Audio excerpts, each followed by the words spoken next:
Shalom. Kami senang sekali bisa menyambut Bapak Ibu kembali bergabung dan beribadah dengan kami pada hari ini. Kepada Bapak Ibu yang baru pertama kali bergabung dengan kami mengucapkan selamat datang. Semoga melalui ibadah hari ini, hati kita bisa tersentuh oleh Roh Kudus, dan Roh Kudus bisa mengubah kita supaya semakin serupa dengan Tuhan Yesus. GKKA Makassar akan menyalurkan bantuan kepada korban bencana kebakaran di Jalan Tinumbu Lorong 149 Makassar. Total ada 28 rumah terkena imbas akibat kebakaran ini. Jemaat gereja juga dapat menyalurkan bantuan berupa dana ke nomor rekening yang tertera di depan layar kaca Anda. Harap ditambahkan angka 2 di setiap sumbangan Anda. Contohnya Rp100.002, agar bantuan Anda dapat tersalurkan dengan tepat. Batas waktu untuk pengumpulan bantuan sampai dengan 30 Juni 2021. Mari kita menenangkan hati dan pikiran kita untuk mengikuti ibadah yang sebentar lagi akan dimulai. Mari kita membuka suara kita untuk memuji Tuhan. Dan mari kita membuka hati dan pikiran kita untuk diisi dengan firman Tuhan.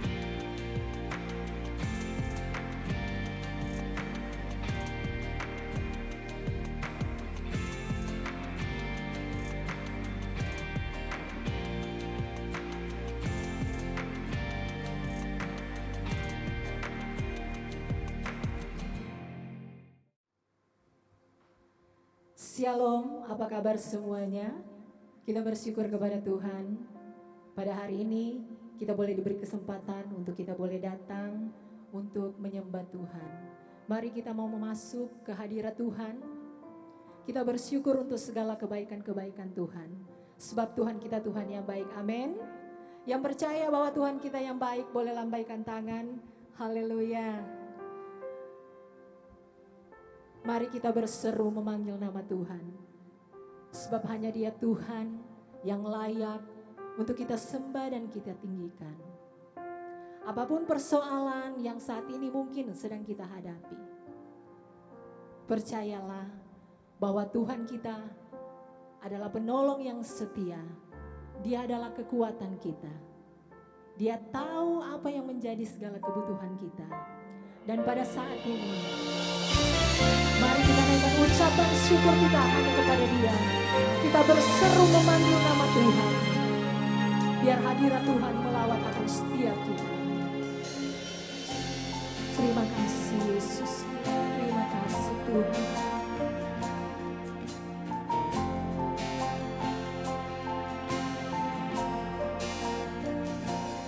Kau Tuhan, penolong dalam hidupku. Ku percaya hanya kepadamu. Kau pegang tanganku dan tuntun langkahku. Yesus, kau perlindunganku.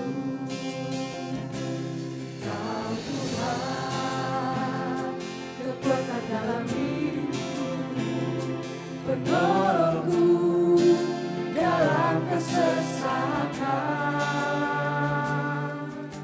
Kau gunung batuku dan pertahananku. Yesus, kau kemenanganku. Yesus, padamu ku berseru, Kaulah penyelamatku. Terpujilah Kau Tuhanku. Dulu ku memuji nama-Mu sepanjang umur hidupku. Terpujilah Kau Tuhanku di atas segalanya. Terpujilah Kau Tuhan yang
puji namamu sepanjang umur hidupku. Terpujilah Kau Tuhanku atas segalanya. Kaulah sumber Tuhanku, Kaulah kehidupanku, Kaulah pertahananku. Ku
dahsyat buat Tuhan kita.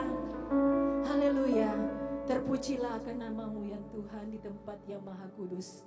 Pada kesempatan ini Tuhan, kami bersyukur kepada Engkau. Kami memuji nama-Mu yang besar. Sebab Engkau Tuhan kami, Engkau Raja kami. Pada kesempatan ini Tuhan, dengan hati yang penuh sukacita, kami mau datang memuji, memuliakan, mengagungkan satu nama yang besar. Sertai akan ibadah kami pada saat ini Tuhan. Di dalam nama Tuhan Yesus kami bersyukur dan kami berdoa. Haleluya, amin. Dengan penuh iman kita melangkah bersama Tuhan. Haleluya. Dia yang akan selalu menyertai setiap hidup kita. Amin.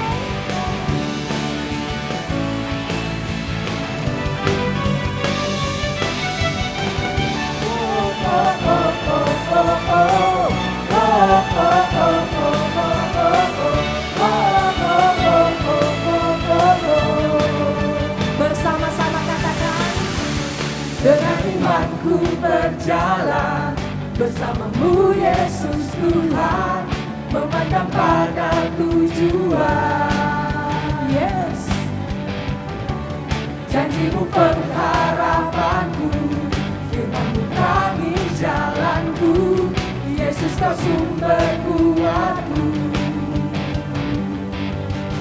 Takkan ku ragu, sebab kau sertaku. Takkan ku goyah, sebab kau memandang hidupku. Yesus kau yang mengangkat hidupku. Dengan imanku percaya, kemenangan. Yesus kau yang mengangkat hidupku. Sungguh hatiku percaya, dan hidupku pun bersorak selamanya.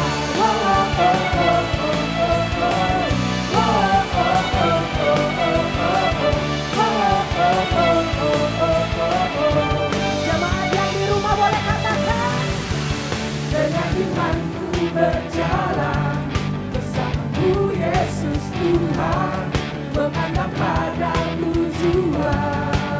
Janjimu pengharapan, firman-Mu terangi jalanku, Yesus kau sumber kuatku. Takkan ku ragu, sebab kau sertaku. Takkan ku goyah, sebab kau memandang hidupku. Yesus kau yang mengangkat hidupku. Dengan imanku percaya, kau beriku kemenangan. Yesus kau yang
Engkaulah perisai kami Tuhan.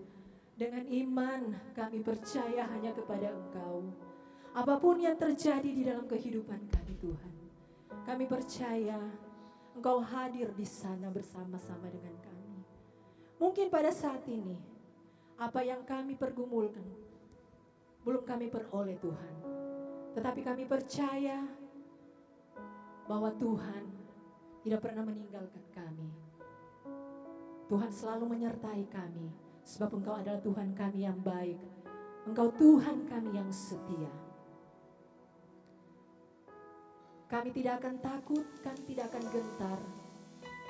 Sebab ada Tuhan kami yang besar, yang akan selalu menyertai hari-hari. Waktumu adalah yang terbaik bagi kami Tuhan. Asal kami percaya dan taat kepada Engkau.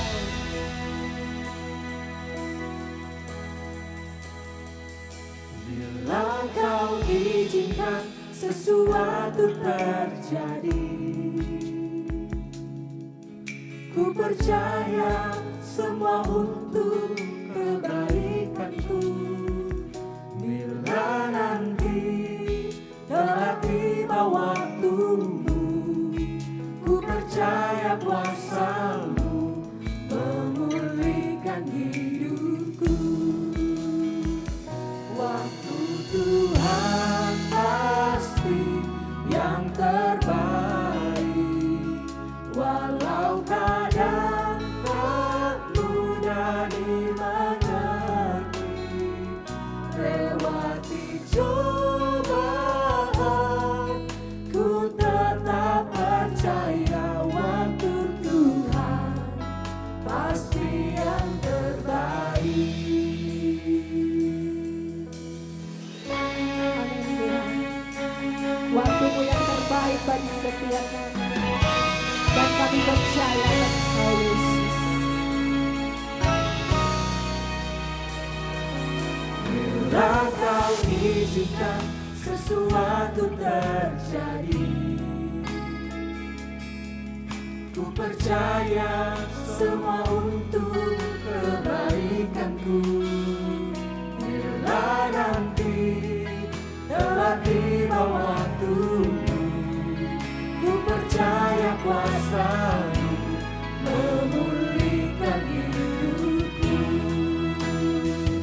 Waktu Tuhan pasti yang terbaik, walau kadang tak mudah dimengerti. Lewati cobaan, ku tetap percaya waktu Tuhan pasti yang terbaik. Benar ya Tuhan. Kadang kami tidak mengerti apa yang terjadi di dalam kehidupan kami. Tetapi semuanya itu Kau berikan kepada kami. Dan ada waktu yang terbaik yang Kau sediakan bagi kami Tuhan. Dan kami memegang akan janji-Mu Tuhan. Kami percaya kepada Engkau. We trust in you Lord Jesus. Tuhan pasti yang terbaik, walau kadang tak mudah dimengerti. Lewati cobaan, ku tetap percaya waktu Tuhan pasti yang terbaik, yang terbaik. Walau kadang tak mudah dimengerti. Lewati cobaan, ku tetap percaya waktu Tuhan pasti yang terbaik. Lewati cobaan, ku tetap percaya waktu Tuhan pasti yang terbaik.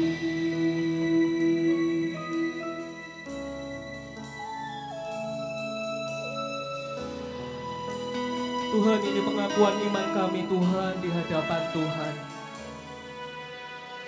Kami mau belajar percaya bahwa waktu Tuhan, rencana Tuhan, segala janji-janji yang Tuhan berikan adalah yang terbaik dalam kehidupan kami.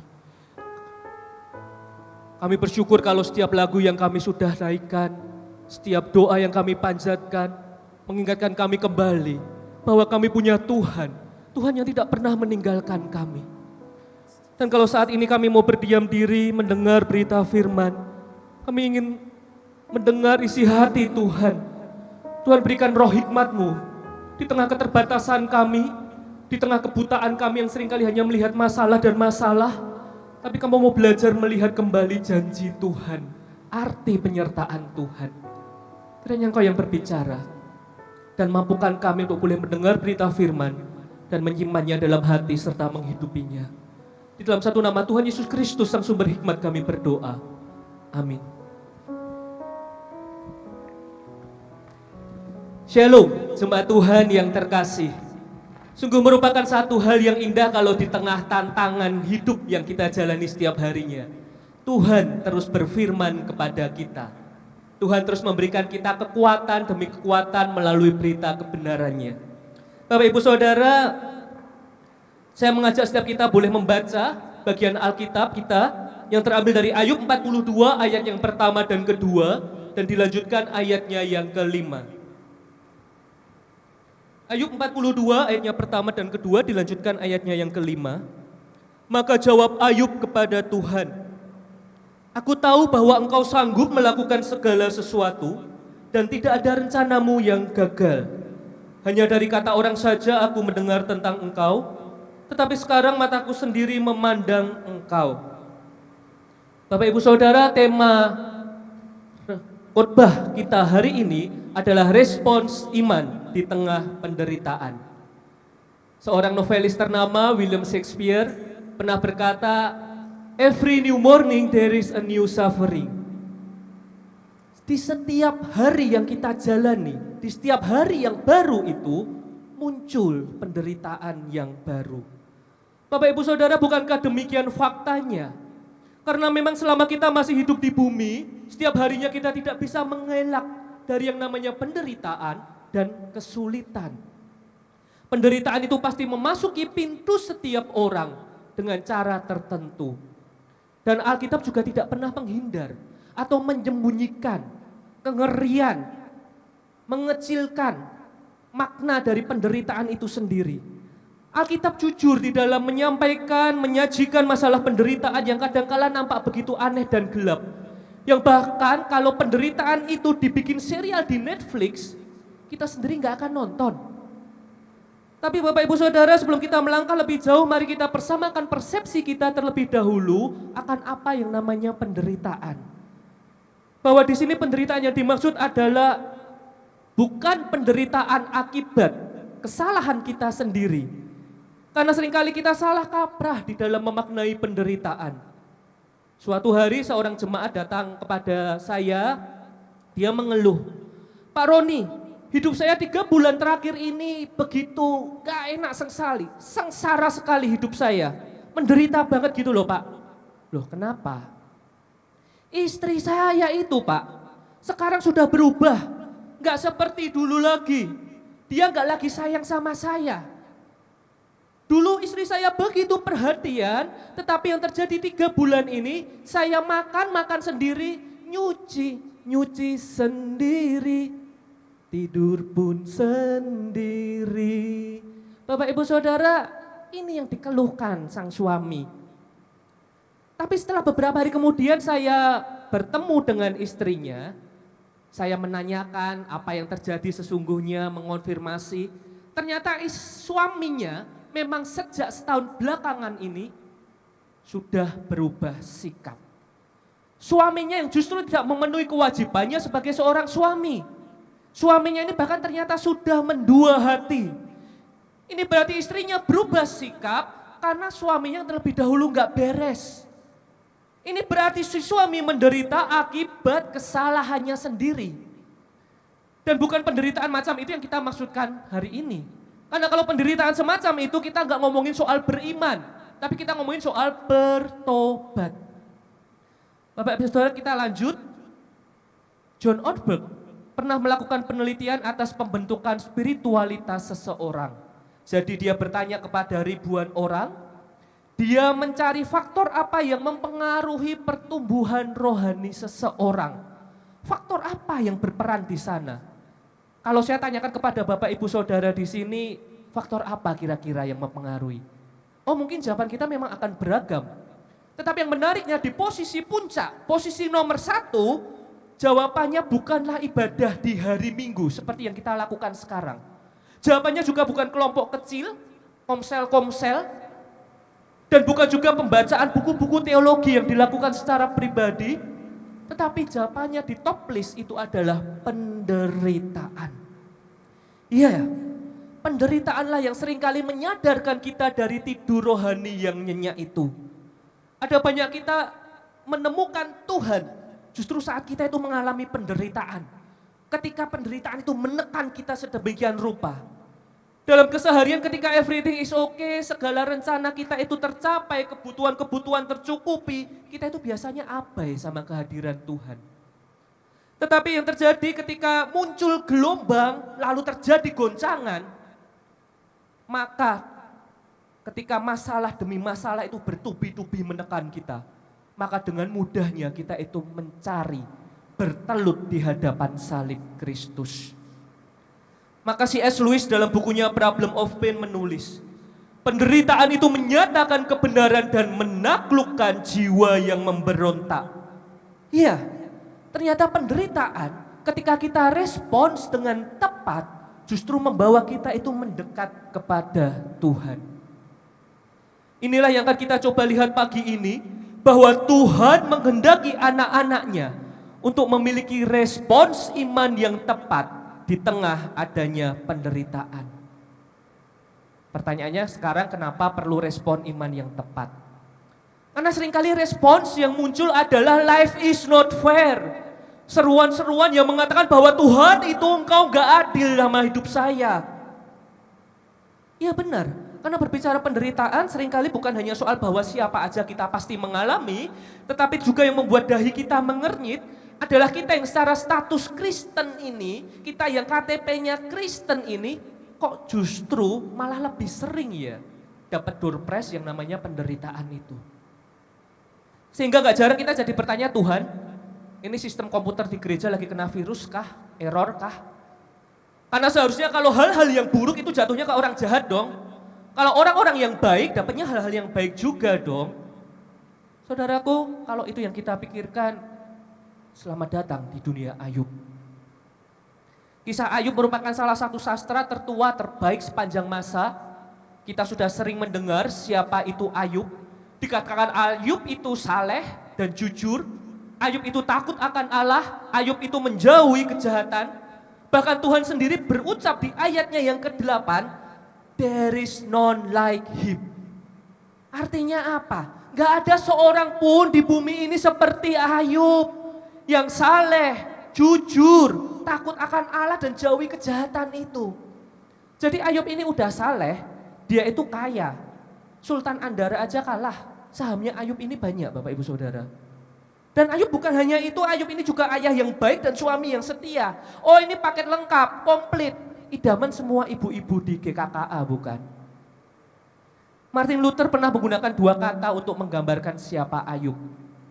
Luar biasa dan luhur. Nah sungguh mengejutkan dikisahkan suatu hari itu ada sapuan bencana yang menerpa bertubi-tubi hidup Ayub dan itu brutal. Sedemikian cepatnya. Dan ingat, Ayub gak berbuat kesalahan apapun yang membuat kita seolah bisa berkata, oh Ayub memang pantas kok dapat hal itu. Wajar. Enggak. Ayub enggak berbuat apapun. Saudaraku, kisah hidup Ayub ini terasa begitu familiar bagi kita. Kisah itu menjadi relevan sekali dengan kehidupan kita di zaman modern sekarang ini. Karena Ayub menderita di aspek-aspek yang sama dengan penderitaan yang kita alami sekarang. Persoalan keluarga, persoalan kesehatan, dan harta materi. Terasa familiar bukan? Dan mungkin engkau saat ini pun sedang menjalani pergumulan di poin-poin tersebut. Tapi satu hal yang mungkin kita temukan tidak familiar di sana adalah respons Ayub. Ya, karena di tengah penderitaan yang sedemikian mendera Ayub, Ayub justru berkata, wait, apa kita itu mau terima yang baik dari Allah, tapi kita nggak mau terima yang buruk? Masa akan kita mau pilih-pilih? Saudaraku, cara Ayub memandang siapa Tuhan, kepercayaannya bahwa Tuhan adalah Tuhan yang berdaulat, Tuhan yang berotoritas, Tuhan yang tidak pernah berbuat salah, itu membantu Ayub di dalam merespons apa itu penderitaan di hidupnya. Billy Graham menegaskan hal ini. Penderitaan adalah bagian dari kondisi manusia dan hal itu terjadi kepada kita semua, artinya engkau dan saya pasti mengalami. Kuncinya adalah bagaimana reaksi atau respons kita terhadap masalah itu. Yang pertama, berpaling dari Tuhan dengan kemarahan dan kepahitan, atau yang kedua, memilih untuk mendekat kepadanya dengan penuh rasa percaya. Saudaraku, di dalam setiap kita menghadapi pergumulan penderitaan, kita selalu punya dua pilihan respons ini. Ingat, kita selalu punya dua pilihan ini. Kita mau terus meratapi bahwa hidup kita ini sial banget, kenapa hidup saya ini menderita terus, apes sekali, terus berdiam diri, berkutat di sana dan kita hanya menyalahkan Yesus. Yesus dong, tanggung jawab dong, perbaiki hidup saya dong. Atau opsi yang kedua, kita mau beranjak dari posisi yang gak enak sekarang ini. Kita mau belajar move on dan kita mau mendekat pada pribadi Yesus. Kita mau mengarahkan pandang kepada rencana Yesus dalam hidup kita. Karena saudaraku, satu janji Tuhan, ada anugerah yang Dia berikan kepadamu dan kepadaku. Filipi 1 ayat 29 terjemahan Indonesia sehari-hari mencatat, sebab Allah sudah memberi anugerah kepadamu bukan hanya untuk percaya kepada Kristus, tetapi juga untuk menderita bagi Kristus. Jadi saudaraku, iman bukan hanya berbicara mengenai kita terima Yesus sebagai juru selamat pribadi dan selesai that's it di sana, finish, enggak. Tetapi iman juga berarti Tuhan itu memberikan kekuatan bertahan dalam penderitaan. Itu Dia anugerahkan kepadamu dan kepadaku. Namun biasanya kita masih aja bandel. Ya memang sih Tuhan itu kasih kekuatan ke saya, tapi masalahnya saya ini dibiarkan berjuang sendiri. Tuhan itu enak-enakan nonton di surga. Apakah seperti itu? Sering kita mendengar sharing dari rekan pelayanan di gereja atau di komsel. Ketika penderitaan itu menekan saya itu merasa Tuhan itu gak hadir gitu loh. Seolah-olah Tuhan itu mendadak hilang. Tuhan itu kayak ghostingin saya gitu loh. Tapi saudaraku, kalau kita baca Ayub sampai di pasal ke-37, di sana Allah juga seolah hilang. Allah berdiam diri tanpa jawaban. Dan baru di 5 pasalnya yang terakhir, Allah itu suaranya menggelegar dari dalam badai. Tapi kalau kita lihat di sana, Tuhan pun masih gak kasih tahu jawabannya apa. Alasan mengapa Ayub menderita. Di sana Tuhan justru mendemonstrasikan di depan Ayub siapa Dia. Siapa Tuhan dan siapa Ayub. Tuhan menegaskan kekuasaan Tuhan di alam semesta itu. Seolah-olah Tuhan itu mau ngomong sama Ayub gini, hei Ayub, aku ini loh Tuhan yang atur alam semesta. Dan masakan kamu sekarang, kamu ragu dengan caraku mengatur hidupmu. Saudaraku, Ayub tidak mendapat jawaban yang dia inginkan. Dan sometimes kita pun juga gak akan dapatkan jawaban mungkin dari kesulitan-kesulitan hidup yang kita alami. Apa alasan hal-hal buruk ini terjadi padaku? Tapi mari kita berhenti sejenak, tanya pada diri kita masing-masing. Apakah dengan sungguh-sungguh tahu alasannya itu menolong kita? Sungguhkah demikian? Apakah dengan tahu alasannya maka penderitaan kita itu akan lenyap? Akan berkurang banyak? No. Karena ketika sedang dilanda persoalan demi persoalan, sejatinya kita tidak memerlukan adanya alasan. Dan bukan juga sebuah jawaban yang memuaskan. Yang kita butuhkan adalah respons iman. Ya, satu respons iman yang terus mau belajar untuk percaya bahwa Tuhan itu selalu ada dalam setiap pergumulan kita, bahwa Dia tak akan tinggalkan kita. Dia tuh gak akan biarkan kita berjuang sendirian. Kalau kita tengok Mazmur 34, melalui pergumulan iman Daud kita akan menemukan satu kebenaran yang indah, meski Allah itu terasa rasanya tidak hadir. Itu tidak berarti Dia sungguh-sungguh tidak hadir. Maka konklusi Daud di ayatnya yang ke-19, Tuhan itu dekat kepada orang-orang yang patah hati dan Ia menyelamatkan orang yang remuk jiwanya. Dan saudaraku, janji yang sama itu diucapkan Yesus secara langsung di Matius 28. Dan ketahuilah, aku menyertai kamu senantiasa sampai kepada akhir zaman. Pada situasi apa sih Yesus berikan janji ini? Apakah situasi yang enak-enak, jalan-jalan di padang rumput hijau? Apakah di medan seperti itu Yesus mengutus murid-muridnya? Enggak. Itu satu momen di mana Yesus mengutus murid-muridnya untuk pergi menjadi agen-agen karya penebusan agungnya. Yesus tahu, Yesus mengenal dunia tempat Ia mengutus murid-murid itu bukan dunia yang nyaman. Yesus tahu apa yang akan dihadapi murid-muridnya. Bahwa murid-muridnya ini jalannya akan sulit, mereka akan disalahpahami, mereka akan dituduh, mereka akan ditolak. Di momen itu, Yesus memberikan janjinya. Bapak Ibu Saudara, kembali kepada kisah Ayub. Respons iman Ayub ini terus menggema, bahkan sampai di sepanjang perjanjian baru. Kalau kita lihat Yakobus 5 mencatat, kamu telah mendengar tentang ketekunan Ayub dan kamu telah tahu apa yang pada akhirnya disediakan Tuhan baginya. Karena Tuhan Maha Penyayang dan penuh belas kasihan. Saudaraku, Yakobus mengingatkan kepada kita apa arti kesetiaan Ayub, teladan hidup Ayub yang sejati itu. Yakobus juga di sana menggarisbawahi bahwa Tuhan yang setia itu tidak akan pernah meninggalkan. Kekuatan Ayub itu berasal dari Tuhan yang memampukan. Saudaraku, di balik setiap penderitaan selalu ada penghiburan. Mungkin kita menyanggah Basian, loh tapi hidup Ayub itu enak loh Pak. Hidup Ayub itu dipulihkan loh.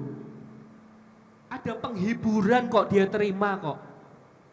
Bahkan Alkitab menyatat hidupnya itu lebih diberkati daripada hidupnya yang sebelumnya. Tentu aja respon Ayub itu baik.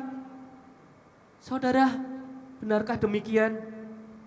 Apakah kita bisa berkata seperti itu, hidup Ayub itu dipulihkan, tapi hidup saya sekarang ini lihat aja, hidup saya menderita banget, dan saya gak ngerti kenapa semua ini terjadi dalam hidup saya, dan kenapa harus saya?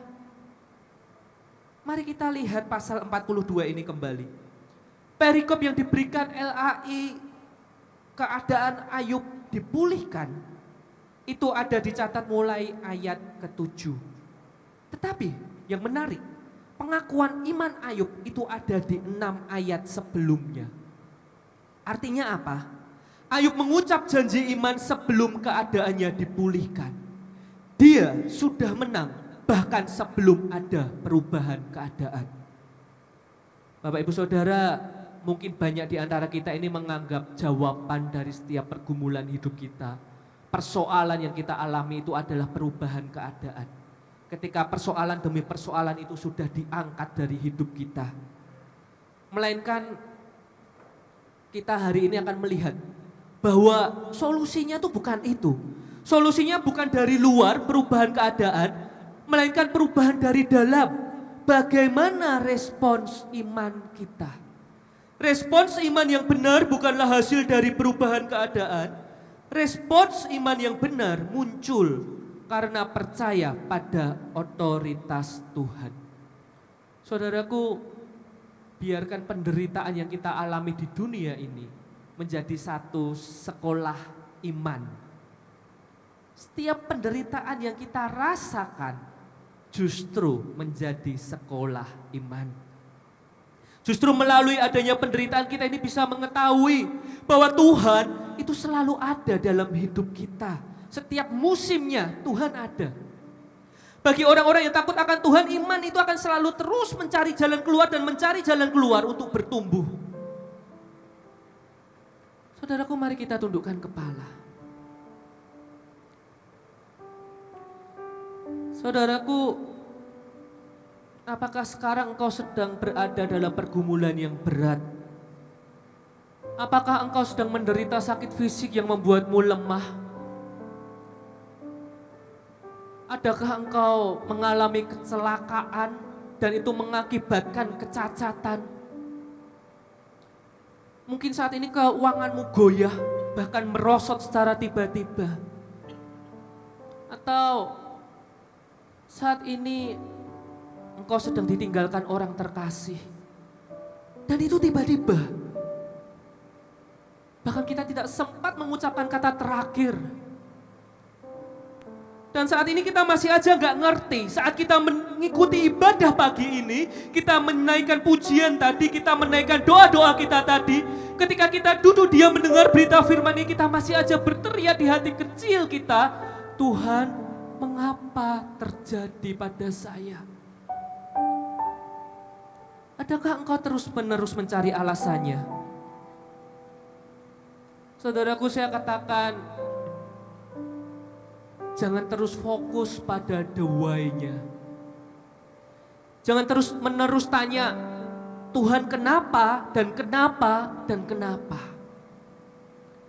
Tuhan mengapa begini, mengapa begitu. Tuhan mengapa saya dan mengapa bukan dia. Stop nanya. Mari sekarang kita mulai fokus pada the way-nya. Yang jadi jalan keluar, yang jadi solusi, dan itu adalah Tuhan jawabannya. Iya, Tuhanlah solusi sejati dari segala hidup kita, bukan? Bahkan penderitaan kita yang terbesar, kutuk dosa itu sudah diselesaikannya di kayu salib. Paul David Tripp dalam bukunya Suffering menyampaikan satu pesan yang penting.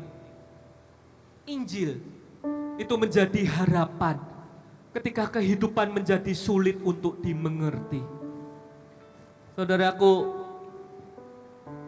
kalau anaknya yang tunggal saja dia sudah berikan, masakan dia berpangku tangan melihat kita ini berjuang sendirian. Melihat kita ini berjuang di tengah penderitaan. Percayalah, Tuhan rindu menolongmu. Dan dia pasti menolongmu. Karena dia mengerti, karena dia peduli.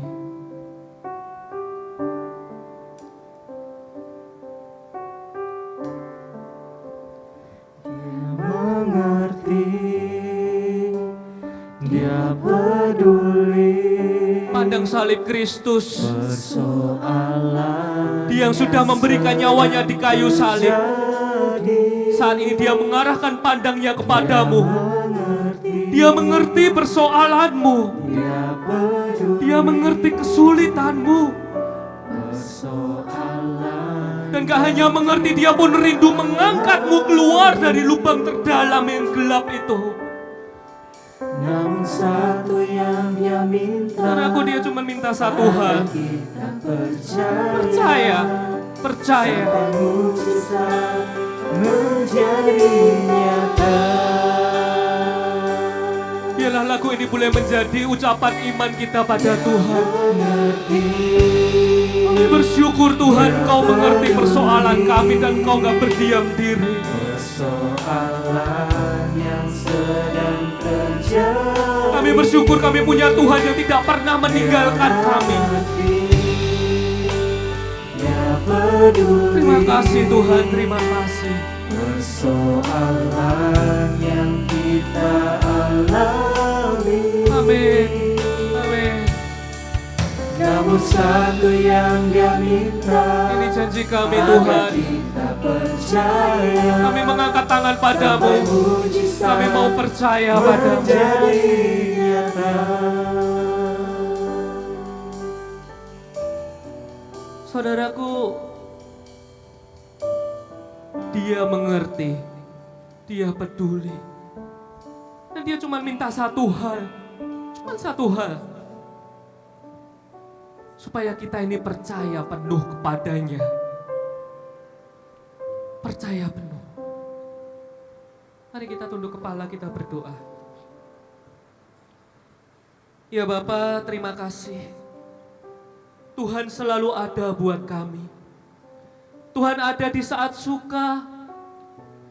Tuhan pun ada di saat kami sedang berduka. Di saat kami kesulitan, di saat kami kehilangan.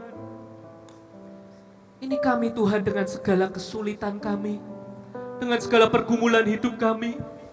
Kami mau datang pada salib Kristus yang kudus. Kami mau bertelut dan meletakkan segala kekhawatiran kami, kecemasan kami di hadapan salib Kristus yang kudus itu. Kami mau belajar punya respons iman yang tepat. Respons iman yang menyenangkan hati Tuhan. Kami mau belajar, kami terus setia kepada Tuhan. Bukan pada dunia. Tapi kami mau meletakkan harap kami pada Tuhan. Hanya dari banyak orang, kami sudah banyak mendengar tentang Tuhan. Tapi kami mau belajar, kami mau mengalami Tuhan sendiri. Belajar melewati lembah kelam itu bersama Sang Gembala Agung. Dalam satu nama Tuhan Yesus Kristus, Sang Gembala Agung, kami berdoa. Amin.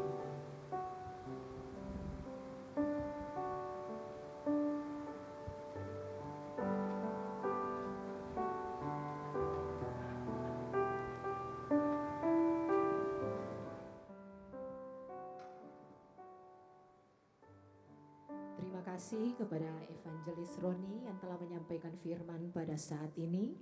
Saya percaya setiap kita telah menerima berkat yang melimpah lewat firman yang telah disampaikan. Kiranya firman yang disampaikan boleh menjadi kekuatan yang baru di dalam setiap kita. Saya mengundang jemaat untuk bangkit berdiri. Kita akan mengikrarkan pengakuan iman rasuli.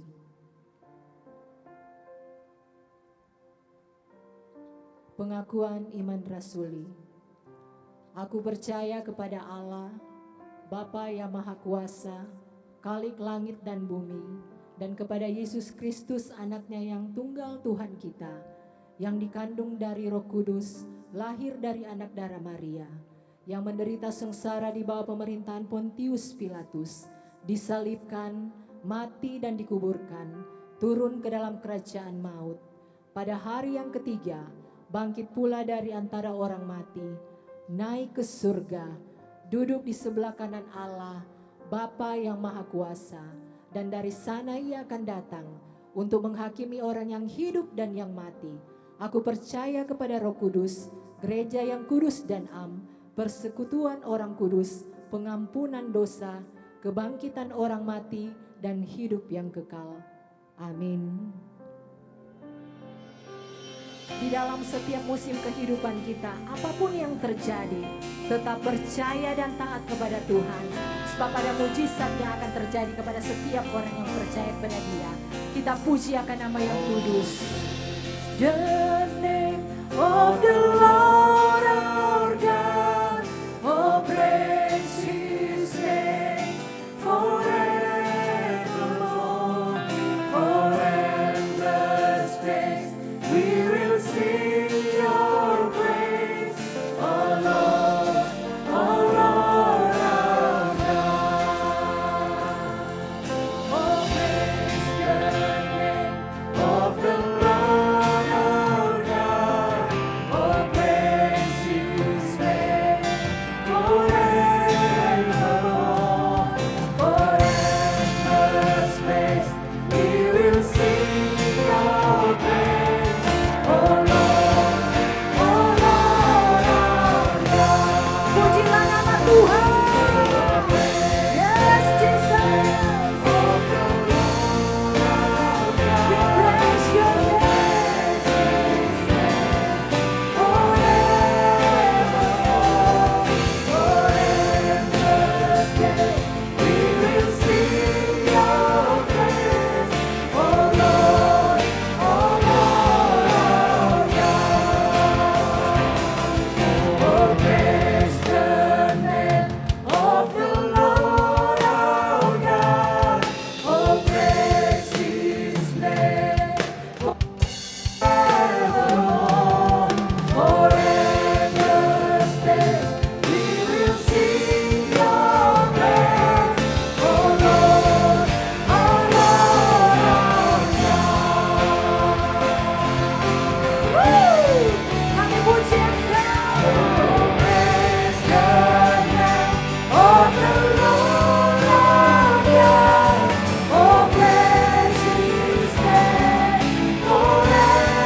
doa. Tuhan, kami memuliakan nama Tuhan, kami meninggi-ninggikan nama Tuhan. Karena kami tahu ibadah ini terjadi karena kasih karunia dari Tuhan. Dan kami persembahkan ibadah ini untuk Tuhan. Segala pujian, segala doa, segala penyembahan kami, semuanya kami naikkan hanya untuk Tuhan. Kami mau belajar melangkah hari demi hari dengan pasti, dengan yakin, karena kami tahu tangan Tuhan memegang kami. Tuhan berada di depan memimpin langkah-langkah kami. Tuhan pun ada di belakang untuk menopang kami dan mengangkat kami ketika kami goyah. Terima kasih Tuhan. Dan saat ini kami akan mengakhiri ibadah ini. Kami akan menerima berkat Tuhan.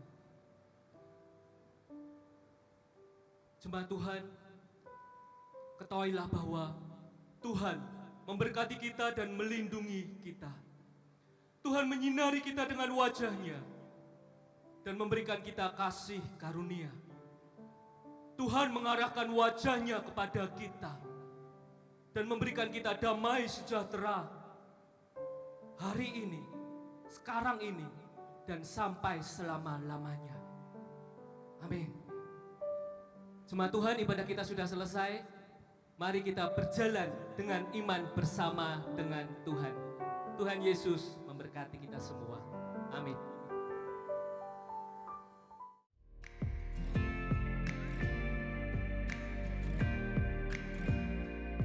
Terima kasih sudah beribadah dengan kami pada hari ini.